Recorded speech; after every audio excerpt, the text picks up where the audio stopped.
अस्सलाम वालेकुम स्टूडेंट्स। आज के इस वीडियो लेक्चर में हम डिस्कस करने जा रहे हैं class 9 chemistry unit 4 structure of molecule के टॉपिक हाइड्रोजन बॉन्डिंग।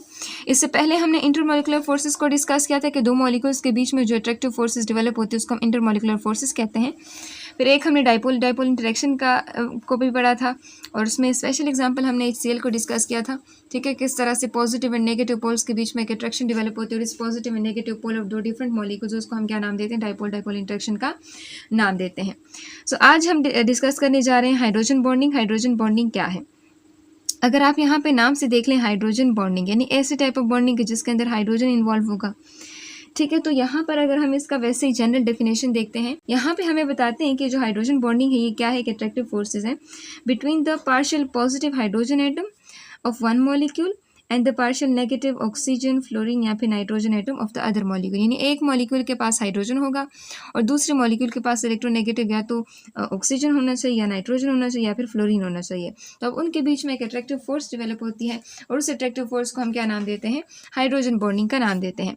चलिए देखते हैं कि यहाँ पे बुक में क्या लिखा हुआ है। कहते हैं the molecule in which hydrogen is covalently bonded to very electronegative atom such as fluorine, oxygen और नाइट्रोजन।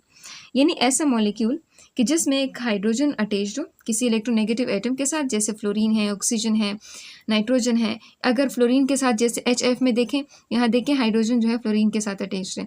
इसी तरह अगर आप वाटर के अंदर देखें तो यहाँ पे देखें क्या है, हाइड्रोजन किस चीज़ के साथ अटैच्ड है, इलेक्ट्रोनेगेटिव ऑक्सीजन के साथ अटैच्ड है। इस तरह नाइट्रोजन अमोनिया में आप देखेंगे ना तो नाइट्रोजन अमोनिया के साथ यहाँ देखें हाइड्रोजन अटैच्ड है। तो यानी किसी इलेक्ट्रोनेगेटिव एटम के साथ जब हाइड्रोजन अटैच्ड हो, ठीक है, तो यानी इसकी बात होगी। कहते हैं an appreciably strong positive charge is developed on the hydrogen atom due to the large difference in their electronegativity values with the other atom. अब जो कि दो एटम्स जो है आपस में एक दूसरे के साथ कोवेलेंट बॉन्ड के जरिए जुड़े हैं, इनमें से एक एटम के पास जो इलेक्ट्रोनेगेटिविटी है वो ज़्यादा है, दूसरे की क्या है, कम है। इलेक्ट्रोनेगेटिविटी क्या है, किसी भी एटम के पास शेयर पेयर को अट्रैक्ट करने वाली जो पावर है उसको हम इलेक्ट्रोनेगेटिविटी कहते हैं। इनके बीच में कोवेलेंट बॉन्ड बना है और इन दोनों ने अपने अपने इलेक्ट्रॉन शेयर किए हैं, तो इस शेयर पेयर को अपनी जानिब अट्रैक्ट करने वाली जो पावर है इसको हम क्या नाम देते हैं, इलेक्ट्रोनेगेटिविटी। अब जिसके पास ये अट्रैक्शन वाली पावर ज़्यादा होगी उसकी इलेक्ट्रोनेगेटिविटी ज़्यादा है, इसका मतलब वो शेयर पेयर ऑफ इलेक्ट्रॉन को अपनी जानिब ज़्यादा खींचेगा, जिसकी वजह से एक एटम के ऊपर क्या डेवलप हो जाएगा, पार्शियल नेगेटिव चार्ज, और दूसरे एटम के ऊपर क्या डेवलप हो जाएगा, पार्शियल पॉजिटिव चार्ज। यही चीज़ आपको बताते हैं कि एक एटम कि जिसके पास इलेक्ट्रोनेगेटिविटी ज़्यादा है उसके ऊपर नेगेटिव चार्ज अपेयर हो जाएगा और उसके साथ जो जुड़ा हाइड्रोजन है उसके ऊपर स्ट्रॉन्ग पार्शियल पॉजिटिव चार्ज जो है वो अपेयर हो जाएगा। As a result, the strong force of attraction is created when this positively charged hydrogen atom of one molecule is attracted by the fluorine, oxygen or nitrogen belonging to the neighboring molecule. यहाँ कहते हैं कि यहाँ पर एक strong force of attraction develop हो जाता है किस चीज़ के बीच में, इस positive charge hydrogen atom and एक मॉलिक्यूल में पॉजिटिव चार्ज हाइड्रोजन एटम आएगा और दूसरे मॉलिक्यूल के पास क्या होगा, दूसरे मॉलिक्यूल में जो इलेक्ट्रोनेगेटिव हाइड्रोजन फ्लोरीन है, ऑक्सीजन और नाइट्रोजन, इनके बीच में एक अट्रैक्टिव फोर्स डेवलप हो जाती है और उस फोर्स ऑफ अट्रैक्शन को हम क्या नाम देते हैं, हाइड्रोजन बॉन्डिंग का नाम देते हैं। जैसे हमारे पास यहाँ पर हाइड्रोजन बॉन्डिंग है, वाटर के अंदर आपको शो करके दिखाई गई है और ये शॉर्ट क्वेश्चन में आप लोगों से पूछा जा सकता है कि आप हाइड्रोजन बॉन्डिंग जो है वाटर के अंदर शो करें। ठीक है, सो यहाँ पे आप देखेंगे कि ऑक्सीजन है उसके साथ जुड़ा एक हाइड्रोजन है, एक इलेक्ट्रोनेगेटिव एटम के साथ क्या जुड़ा है, एक हाइड्रोजन जुड़ा है। अब इस ऑक्सीजन के पास क्या है, एक पार्शियल नेगेटिव चार्ज इसके ऊपर अपीयर हो गया। क्यों? क्योंकि इसने क्या किया है, इसके इलेक्ट्रॉन हाइड्रोजन के इलेक्ट्रॉन को अपनी जानिब खींच लिया है। इसके ऊपर पार्शियल नेगेटिव चार्ज और इस हाइड्रोजन के ऊपर पार्शियल पॉजिटिव चार्ज अपीयर हो गया है। अब इस हाइड्रोजन एटम और जो नेबरिंग जो पड़ोस में जो दूसरे उसकी मॉलिक्यूल्स हैं कि जिनके पास जिनका ऑक्सीजन है, फ्लोरीन है, नाइट्रोजन है, उनके बीच में जो इलेक्ट्रोनेगेटिव एटम है उनके बीच में एक अट्रैक्टिव फोर्स डेवलप हो जाती है और इस अट्रैक्टिव फोर्स को हम क्या नाम देते हैं, हाइड्रोजन बॉन्डिंग का नाम देते हैं।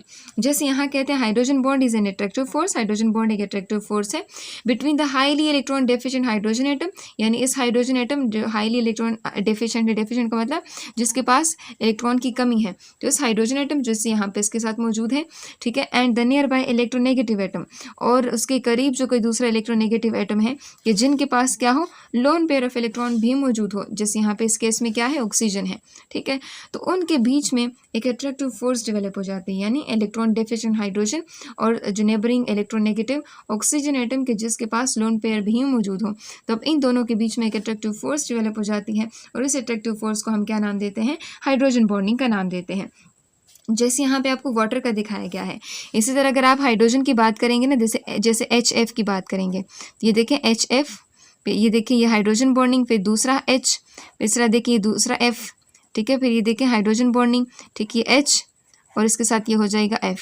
देखिए ये हाइड्रोजन फ्लोराइड यानी HF में किस तरह से हाइड्रोजन बॉन्डिंग एग्जिस्ट करती है वो हमने बता दिया। यानी ये भी एक इंटरमोलिकुलर फोर्सेस की एक टाइप है, यानी एक मॉलिक्यूल और दूसरे मॉलिक्यूल के बीच में एक अट्रैक्टिव फोर्स डेवलप हो जाती है जिसको हम इंटरमोलिकुलर फोर्स कहते हैं, और ये जो हाइड्रोजन बॉन्डिंग है ये इंटरमोलिकुलर फोर्स की एक टाइप है।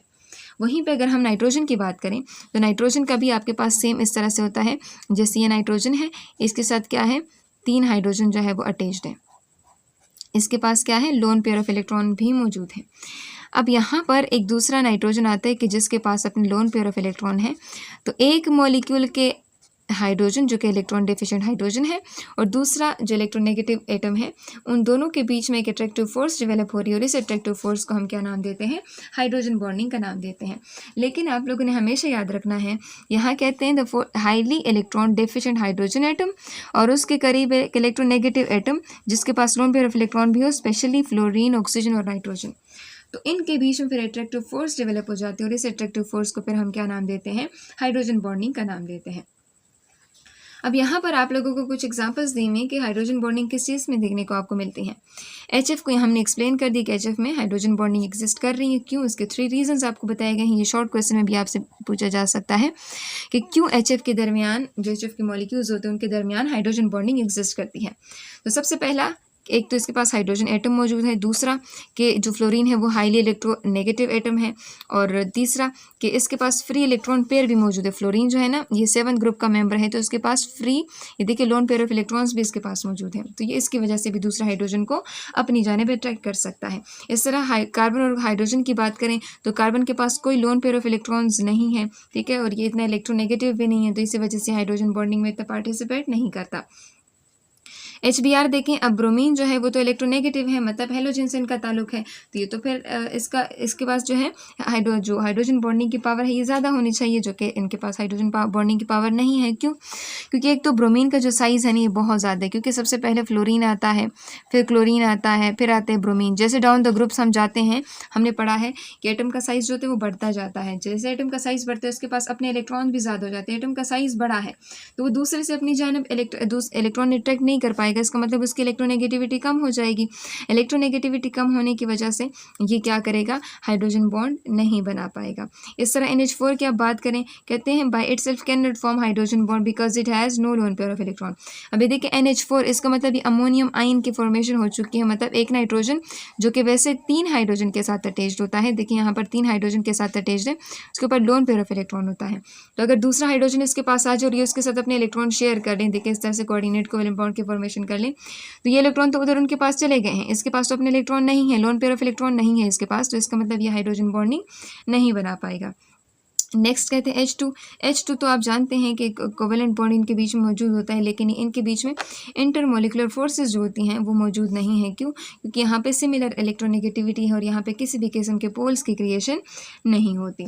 सो ये हो जाता है। नेक्स्ट कहते हैं प्रैक्टिस प्रॉब्लम में आप देखें, कहते हैं which of the following substance are expected to form hydrogen bond, इनमें से किसके पास हाइड्रोजन बॉन्डिंग बनाने की जो कैपेसिटी है वो मौजूद है। तो यहाँ पे देखिए H2O है, CH3OH, NH3, तो हमने क्या देखा था कि हाइड्रोजन होना चाहिए और साथ में ये 3 एटम्स होने चाहिए। तो अगर यहाँ पे आप देखेंगे ऑक्सीजन भी है, यस यहाँ पे भी हाइड्रोजन बॉन्डिंग पॉसिबल है, यहाँ देखिए ऑक्सीजन तो यहाँ भी हाइड्रोजन बॉन्डिंग पॉसिबल है, यहाँ नाइट्रोजन तो यहाँ भी हाइड्रोजन बॉन्डिंग क्या है, पॉसिबल है। ठीक है, तो इसी तरह ये है सोसाइटी, टेक्नोलॉजी एंड साइंस, इसको हम बाद में देखेंगे। अभी जो है हम देखेंगे एप्लीकेशंस ऑफ हाइड्रोजन बॉन्डिंग जो है हमें क्या फ़ायदा देता है। सो कहते हैं these intermolecular forces are extremely important in determining the properties of water, biological molecules such as proteins, DNA and synthetic material such as glue, paints, resins. तो ये इस तरह के केमिकल्स की प्रॉपर्टीज़ को क्या करते हैं, डिटरमिन करता है। जैसे अगर आप फॉर एग्जांपल वाटर की बात करते हैं, वाटर का जो बॉइलिंग पॉइंट है ना वो क्या है, वो 100 डिग्री सेंटीग्रेड है। ऐसा क्यों है? क्योंकि इनके बीच में स्ट्रॉन्ग हाइड्रोजन बॉन्डिंग मौजूद है। ये देखिए वाटर मॉलिक्यूल आपको बताया भी हुआ है। तो वाटर मॉलिक्यूल के दरमियान स्ट्रॉन्ग हाइड्रोजन बॉन्डिंग मौजूद है, जिसकी वजह से ये हाई टेम्परेचर के ऊपर बॉयल करते हैं, मतलब फिजिकल प्रॉपर्टीज़ के ऊपर ये इफेक्ट डाल सकता है। नेक्स्ट बायोलॉजिकल मॉलिक्यूल जैसे प्रोटीन्स और डीएनए के अंदर ये हाइड्रोजन बॉन्डिंग मौजूद होती है और इसकी वजह से उनके जो खास स्ट्रक्चर्स होते हैं वो आपको देखने को मिलते हैं। डीएनए तो आप लोग जानते हैं, डीऑक्सीराइबोन्यूक्लिक एसिड, और डीऑक्सीराइबोन्यूक्लिक एसिड जो होते हैं इसके अंदर क्या होते हैं, न्यूक्लियोटाइड होते हैं, ठीक है, न्यूक्लियोटाइड्स। और न्यूक्लियोटाइड्स एक दूसरे के साथ किस चीज़ के ज़रिए जुड़े होते हैं, डबल बॉन्ड के ज़रिए, ठीक है, या फिर ट्रिपल हाइड्रोजन बॉन्ड के ज़रिए। जैसे उसके अंदर साइटोसिन है, वो गावानीन के साथ क्या करेगा, ट्रिपल बॉन्ड बनाएगा। एडिनिन जो है वो डबल बॉन्ड बनाएगा थायमीन के साथ, ठीक है। तो इस तरह से ये न्यूक्लियोटाइड्स होते हैं किस चीज़ के अंदर, डीएनए के अंदर, और उनके अंदर फिर क्या एग्जिस्ट करते हैं, हाइड्रोजन बॉन्डिंग जो है वो एग्जिस्ट करते हैं। अब इस तरह कुछ सिंथेटिक मटेरियल जैसे ग्लू है, पेंट्स है, रेजन्स है, तो ये भी जब दूसरे सरफेस के ऊपर अटैच होते हैं तो उनके बीच में हाइड्रोजन बॉन्डिंग क्या होती है, डेवलप होती हैं। Adhesive action of paints and dyes develop due to the hydrogen bonding. आपने देखा होगा कि मुख्तलिफ पेंट्स होते हैं, कलर्स होते हैं, डाइज होते हैं, ठीक है। तो वो किस तरह से किसी दीवार के ऊपर, किसी भी ऑब्जेक्ट के ऊपर जो होते हैं वो पेंट वगैरह लग जाते हैं और वो उससे हटते नहीं है। क्यों? क्योंकि उनकी हाइड्रोजन बॉन्डिंग उस सरफेस के साथ बन जाती है, जिसकी वजह से वो स्ट्रांगली उस सरफेस के साथ अटैच होते हैं और वो पेंट जो होते हैं वो उस सरफेस से नहीं जाता। नेक्स्ट कहते हैं synthetic resins also binds to surfaces together by hydrogen bonding और डाइपोल डाइपोल इंटरेक्शन। इस तरह रेजन्स जो होते हैं ये स्पेशलाइज टाइप ऑफ केमिकल्स हैं जो दो सरफेसेस को आपस में ज्वाइंट करती हैं। तो वो किसके जरिए ज्वाइंट रखती हैं, या तो हाइड्रोजन बॉन्डिंग के जरिए या फिर डाइपोल डाइपोल इंटरेक्शन के जरिए। तो ये एप्लीकेशन है, सबसे पहली एप्लीकेशन के वाटर मॉलिक्यूल की प्रॉपर्टीज़ को डिटरमिन करना, दूसरा बायोलॉजिकल मॉलिक्यूल्स की प्रॉपर्टीज जैसे डीएनए और प्रोटीन इनको डिटरमिन करना, तीसरा सिंथेटिक मटेरियल की प्रॉपर्टीज जैसे ग्लू, पेंट्स, रेजन्स इनकी प्रॉपर्टीज़ को, और उसके साथ पेंट्स वगैरह जो होते हैं इनकी जो डाइज इनके बीच में भी हाइड्रोजन बॉन्डिंग मौजूद है। तो देखिए 4-5 इसके एप्लीकेशन जो है वो आपके पास इसके मौजूद है। नेक्स्ट आता है properties of hydrogen bonding. Hydrogen bonding की प्रॉपर्टीज़ क्या है, मतलब हमें कैसे पता चलेगा कि हाइड्रोजन बॉन्डिंग जो है वो बाकी तरह की जो बॉन्डिंग्स है उससे मुख्तलिफ है। सो कहते हैं हाइड्रोजन बॉन्डिंग जो स्ट्रॉन्गर होते हैं डाइपोल डाइपोल फोर्सेस से, लेकिन वीकर होते हैं कोवेलेंट बॉन्ड से, ठीक है। हमेशा याद रखें कि कोवेलेंट बॉन्ड सबसे पहले स्ट्रॉन्ग होगा। अगर आपसे ऑर्डर पूछा जाता है तो सबसे पहले स्ट्रॉन्ग क्या होगा, कोवेलेंट बॉन्ड होगा। कोवेलेंट बॉन्ड के बाद ये क्या होगा, देखें, अच्छा कोवेलेंट बॉन्ड सबसे स्ट्रॉन्ग है, ठीक है।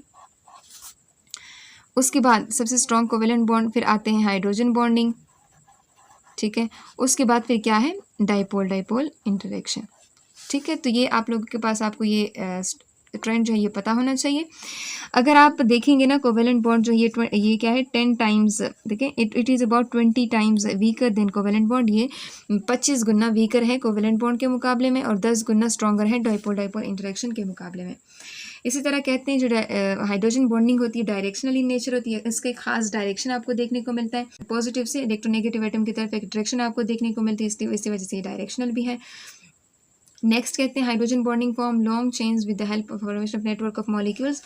ये हाइड्रोजन बॉन्डिंग एक लॉन्ग चेन्स बनाते हैं और इसी वजह से नेटवर्क ऑफ मॉलिक्यूल जो होते हैं वो देखने को मिलते हैं आपको। जैसे वाटर के अंदर आप देखेंगे ना बहुत सारे मॉलिक्यूल्स एक दूसरे के साथ जुड़े हुए हैं, ठीक है। तो ये देखिए नेटवर्क ऑफ मॉलिक्यूल्स आपको नजर आ रहा है, तो ये हाइड्रोजन बॉन्डिंग ही की वजह से पॉसिबल है।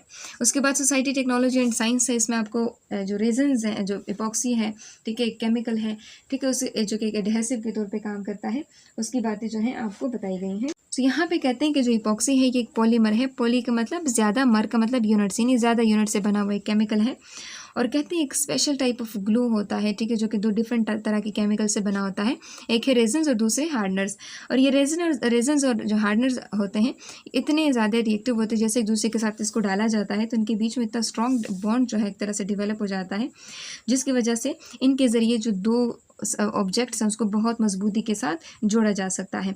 और स्पेशली वो चीज़ें जिसको ज़्यादा ज़ोर उठाना पड़ता है, जैसे बोट्स हो जाती हैं, एयरप्लेन हो जाते हैं, ठीक है, गाड़ियाँ हो जाती हैं, ठीक है, इसके साथ इस तरह की चीज़ों में हम इसको इस्तेमाल कर सकते हैं। सो कहते हैं these high performance adhesives are used in the construction of aircraft, जैसे हमने पहले कहा ऑटोमोबाइल्स एंड बाइसाइकल्स और बोट्स हैं, गोल्फ क्लब्स हैं। तो ये देखिए इनको हम इस्तेमाल कर सकते हैं क्योंकि ये क्या है, ये बॉन्डिंग जो है कहते हैं ये high strength bonds are required, इनके लिए हाई स्ट्रेंथ बॉन्ड जो होती है वो रिक्वायर होती हैं। आगे कहते हैं कि ऑलमोस्ट ज़्यादातर इसके एप्लीकेशंस हैं, जैसे कि ये फ्लेक्सिबल है, रिजिड है, सख्त है, ट्रांसपेरेंट भी हो सकते हैं, मतलब इसमें रोशनी जो पास हो सकती है ओपेक इसमें पास नहीं हो सकती, इवन कलर्ड, ठीक है, ये मुख्तलिफ रंगों में भी हो सकते हैं, फैट्स ये फास्ट एंड स्लो सेटिंग के कुछ ऐसे होते हैं जो कि बहुत जल्दी सख्त हो जाते हैं और कुछ ऐसे होते हैं जो कि आराम आराम से सख्त होते हैं, तो ये भी इसके अंदर आ सकते हैं। साथ ही साथ कहते हैं चूँकि इसकी इंजीनियरिंग में इसकी एप्लीकेशन बहुत ज़्यादा है, तो इसलिए इसको इंजीनियरिंग एडहेसिव भी कहा जाता है। ये इसके एप्लीकेशंस, आप इसको सिंपली रीड करेंगे तो इंशाल्लाह आपको इसमें कोई प्रॉब्लम नहीं होगी, ठीक है। तो हमने क्या देखा, हाइड्रोजन बॉन्डिंग। हाइड्रोजन बॉन्डिंग जो है ये क्या है, ये एक अट्रैक्टिव फोर्स है जो दो मॉलिक्यूल्स के दरमियान मौजूद है। एक मॉलिक्यूल का इलेक्ट्रोनेगेटिव एटम और दूसरे मॉलिक्यूल का इलेक्ट्रोनेगेटिव एटम के साथ अटैच जो हाइड्रोजन एटम है, उनके बीच में एक अट्रैक्टिव फोर्स डेवलप हो जाती है और इस अट्रैक्टिव फोर्स को हम क्या नाम देते हैं, हाइड्रोजन बॉन्डिंग।